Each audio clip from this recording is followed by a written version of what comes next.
강의 시작에 앞서 ERP는 기출문제를 찾기가 힘들죠. KCP에 있는 자료는 이미 답이 나와 있고 가독성도 좋지 않고요. 그래서 블로그에 깔끔하게 요약본을 정리해 놓았습니다. 2019, 2020년으로 6회차씩 묶어 놓았으니 댓글에 이메일 남겨주시면 보내드리도록 하겠습니다. 요청하시기 전에 구독과 좋아요 버튼 누르는 건 잊지 말아주세요. 자, 그러면 2019년 2회 인사 2급 풀어보도록 하겠습니다. ERP의 도입 목적에 해당한다고 볼 수 없는 것은 너무 많이 나오죠. 폐쇄형이 아니고 개방형이라 그랬습니다. 폐쇄형이 아니에요. 특정 하드웨어에 종속되지 않는다고 했습니다. 1번의 정답은 3번이 되겠습니다. 2번 성공적 구축 요인으로 가장 거리가 먼 것은 단위별 나오면 아니라 그랬는데 추진하지 않는다 그랬으니까 저건 맞는 거예요. 현무의 업무 방식을 이제 고집하지 않는다, 고수하지 않는다라고 했는데 지금 벗어나지 않는다라고 돼 있죠. 그래서 2번의 정답은 2번이 되겠습니다. 틀린 거 찾는 거니까요. 3번 ERP 선택 및 사용 시 유의점으로 가장 옳지 않은 것은 이라고 했습니다.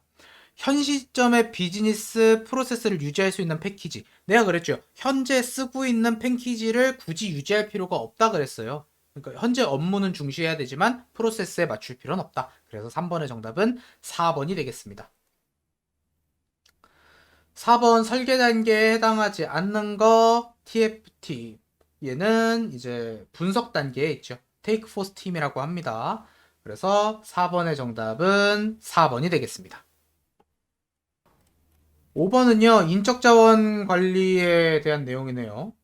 현대의 인적자원 관리는 있잖아요.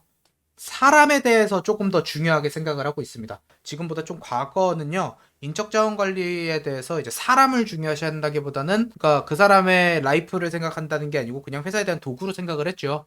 근데 요즘은 인적자원 관리를 중요시 하죠. 그러니까 1번이 틀린 거죠. 인적자원 관리 대신 그냥 인사 관리. 근데 이거는 한국어를 좀 잘못 썼어요. 이런 식으로 말하면 안 돼요. 억지로 그냥 맞춰놓은 말 같네. 5번의 정답은 1번이 되겠습니다.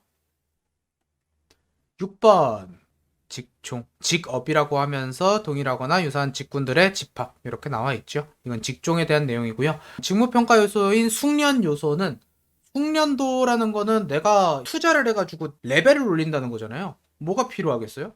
기술, 경험, 지식, 교육 이런 게 있어야 숙련도가 올라갈 거 아니에요. 그래서 7번의 답은 3번입니다. 인적자원 예측 방법으로 수요 예측 방법으로 적절한 것은 이렇게 되어 있습니다. 시계열 분석이 수요 예측 방법이고요.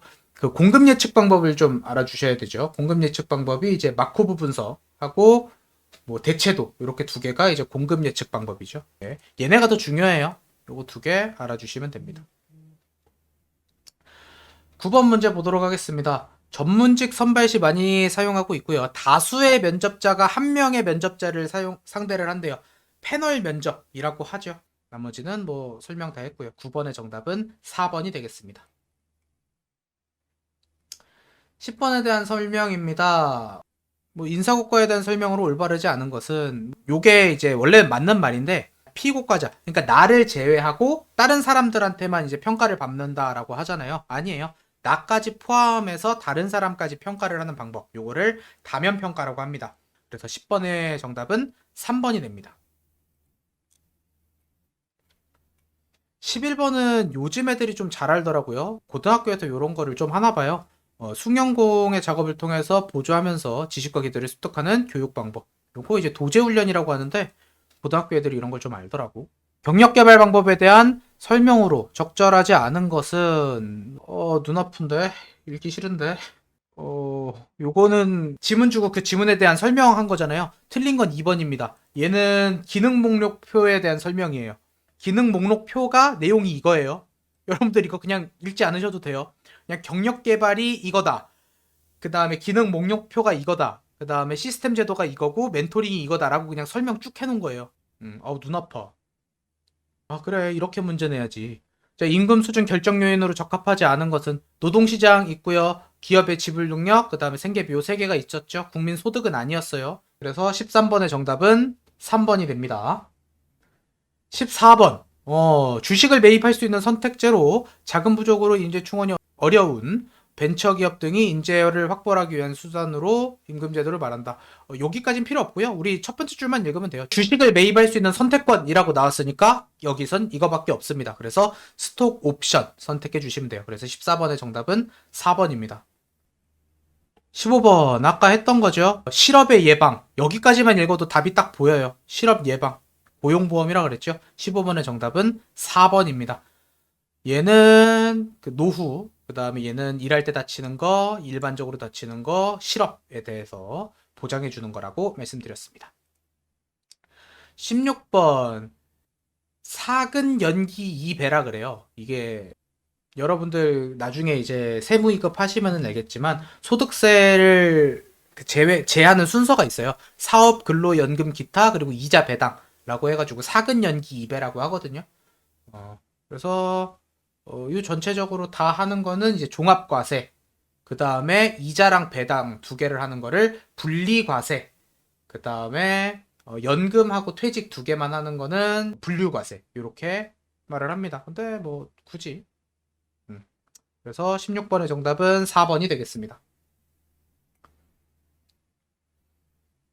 원천징수. 원천징수라는 게 이제 뭐냐면은 돈 주기 전에 이제 세금 띄고 주는 건데 세금 띄는 게 아닌 거를 말하는 것 같아요. 국외근로소득은 세금을 띄지 않습니다. 이건 아니에요. 그 다음에 15세 이상 18세 미만이래요. 미성년자죠. 미성년자가 일할 수 있는 시간 하루에 7시간입니다. 그리고 35시간까지 할 수 있습니다. 물론 이거는 휴게 시간이 포함되지 않은 거예요. 그러니까 여러분들이 만약에 8시간 동안 일을 했는데 그 중에 1시간 밥을 먹었어? 그러면은 7시간 일한 걸로 쳐지는 거예요. 휴게 시간은 포함하지 않습니다. 자, 공동교섭에 대한 설명으로 올바른 것은 이라고 되어 있습니다. 기업별 노동조합의 단위조합 또는 지부가 산업별, 상부 노동단체와 공동으로 당해 기업의 대표자와 교섭하는 방식. 네, 요게 맞네요. 공동교섭은 2번이 정답이 되겠습니다. 너무 말이 어렵죠? 그림으로 안 해놨으면 여러분들 힘들 거예요. 그림으로 열심히 익히도록 해보세요. 자, 경영참가 유형 중에 의사결정 참가에 해당하는 것은 내가 의사를 놓고 참가하는 것. 종업원, 지주제라고 했습니다. 종업원이 자기 회사의 주식을 소유하여 주주가 될 수 있게 하는 제도. 종업원, 지주제라고 했습니다. 20번의 정답은 1번이 되겠습니다.